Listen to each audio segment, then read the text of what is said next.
Hello, and welcome to Science Magical Worlds. In today's episode, we have Chapter 4. I have Elden Ring playing in the background, and I hope you enjoy this gameplay of me dying several times. Without further ado, let's begin. I've been practicing now to the point that the library looks like 7 stories. Just rows upon rows of bookshelves. I have managed to get the basics down for everything except the teleporting rune. When I master the magic of each room downstairs, the light behind the rune goes dim. I think to myself, does it know the user's experience level?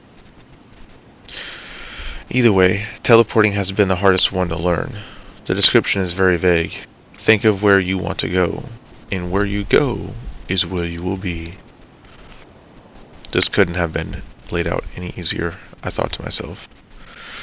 I've learned how to summon meteors out of thin air, with the fire inside of them ranging in any color of the rainbow, and I can even shoot fire out of my hands that has a purple hue on the inside of the flame with a darker blue surrounding the purple.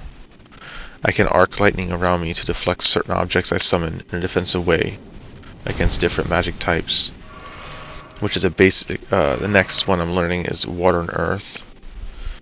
I found the earth spell from one of the books upstairs when the 5th bookshelf became available. By my calculations, the professor should be here in another year. I've grown tired and bored learning stuff, but there's no water in the house for me to practice with, and every time I try filling the room with water, the magic protecting the floors of the house prevent this from happening. So I need to leave the house. However, my attempts have not been good, as the front doors appear on the inside of the house, but when I take a step outside, there is no door. When I would appear down the street, every house looks like an OCD person's dream. Every house takes up the same amount of space and looks very symmetrical, with a golden roof, which might be some kind of magic absorption material to absorb magic from the quasar to keep the houses clean and intact. 2 windows on the 2nd floor and the 1st floor, but no doors. The streets are lined with an assortment of gems cut so smooth on the ground that it is indescribable. The street is lined with rubies in the center, with sapphires next to it, followed by amethyst, blue topaz, emerald, and regular yellow topaz, with the edges of them lined with diamond. Of all the peeking I have done, I have seen no living soul walking the street. I hear noises every so often of people outside, but I have yet to see them. Since I have yet to see a door, I have been trying to master the teleportation spell, since that seems to be the only way to get back into the house after I leave. However, I've been feeling like I'm going crazy in here, since I have nothing else to do except go down in the room and practice magic. So in preparation for going outside, I have been practicing the art of summoning water to drink, so I'm mixing the lightning and water. I have created clouds in my hand, but having it fall into a cup is not exactly something I have learned. Maybe I need to use fire to create an atmosphere. It never occurred to me that I have Mr. Zazinski's knowledge to use the spells, like he used with everything else. I was learning so much from the books that I overlooked this. I also felt like that may have been the easy way out, rather than trying it myself. So I bring my legs up in a crisscross pattern to hover above the ground and meditate. By starting with fire and creating a small pool of water, I can create humidity, and evaporate the water to create the cloud. And by freezing the water in the cloud and adding lightning, I create a continual melting cycle for the water, and it produces snow. So I attempt this. So I start by creating a cup out of the metal material I found from the earth spells I've been learning. From there I create the snow, and as it falls into the cup starts to fill up. I pack up the cup, and then using the warmth of my hands, I start to melt the snow in the cup, which is pretty cool. I test the water, and I prefer this cool feeling as it goes down my throat compared to the warm liquid I get when I wake up and before I go to sleep.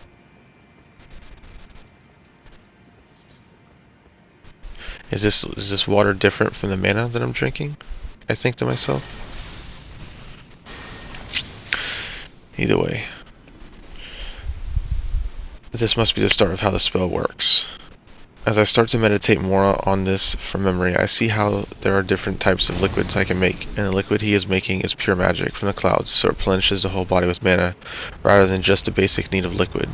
And that is awesome, and how someone discovered this more than likely to keep working and stop all need of time-consuming stuff, so I can save the planet before certain doom. I see some flashes of the chaos from his memories. His parents were highly revered magicians, and something about sigils. Now is not the time for that. I start to focus on food. Such a wide variety of food I could grow in an instant and could create a whole garden that could feed a whole planet, but the planet is so barren. Why has nobody restored the grass if it's so easy to create this? I move on from this thought and focus on the mana ball he created. By putting together all the plants and seed and speeding up the process, I summon a mana ball. As I go to test it out, it tastes horrible. So I try adding and removing certain plants to create one that tastes better than the one I have been eating.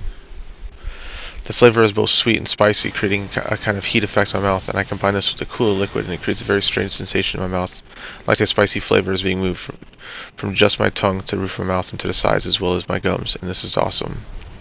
Now that I've successfully made food and water, it's time to head out into the streets and find somewhere I can practice more on my water breathing.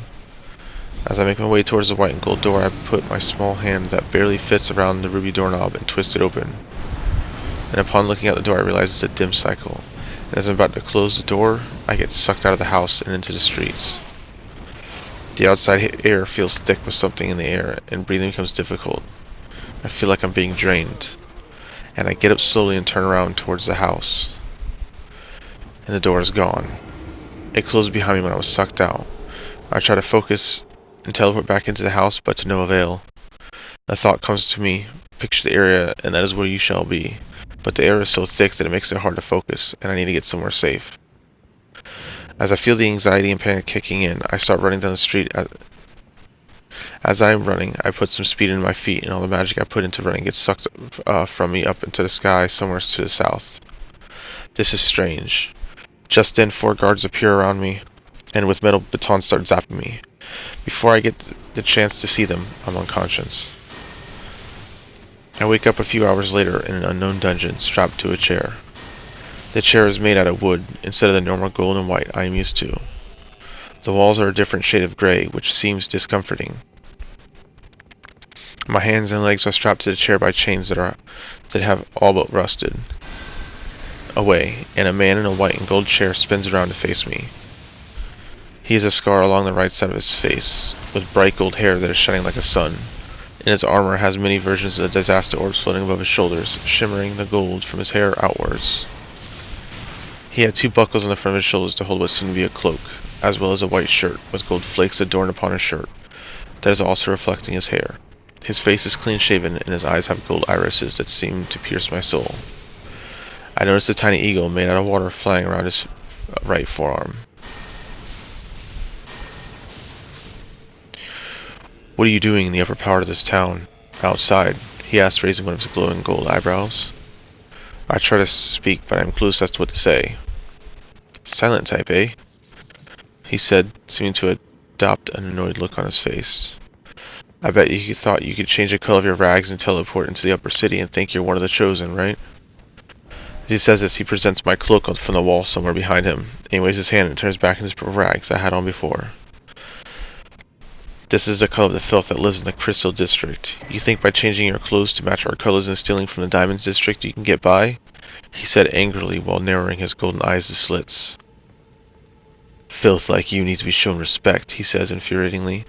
In less than the time it took to blink, his chair disappears out from under him, and my wooden chair disappears, and the chains binding me to the chair turn to ash, and his water eagle comes flying off his arm, and grows bigger until its crystal blue water starts sparkling, and the shimmer of gold from his hair all around the room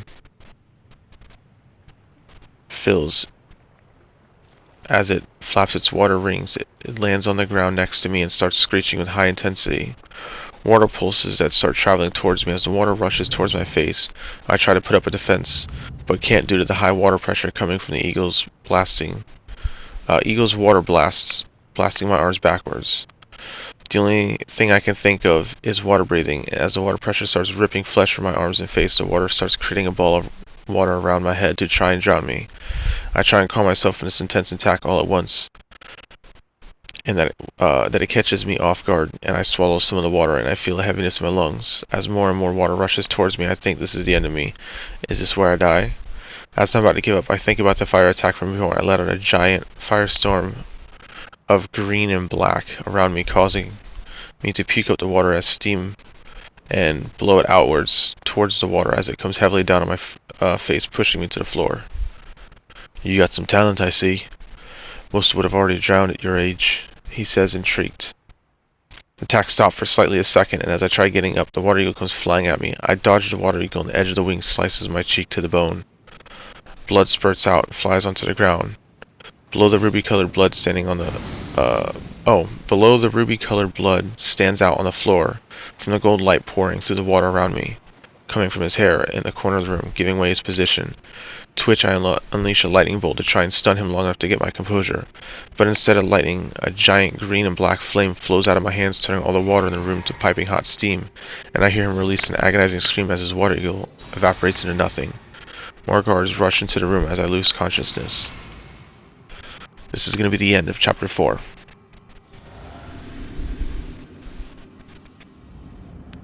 If you have enjoyed the colorful world I'm creating, please consider casting a spell on the like button, and don't forget to leave the portal open to view these worlds again by subscribing. And if you want to be notified when the portal is active again, please consider turning on notifications. Thank you for that, and I do stream Elden Ring, or at least I'm trying to, between 8 and 10 every night. Sundays I don't stream, and then Sundays I also don't post. So if you're interested in watching my Faith and Thunder build, I do have that. I do live stream that all the time. Thank you for your time. I'm going to let the rest of this video play out, and I'll catch you next time.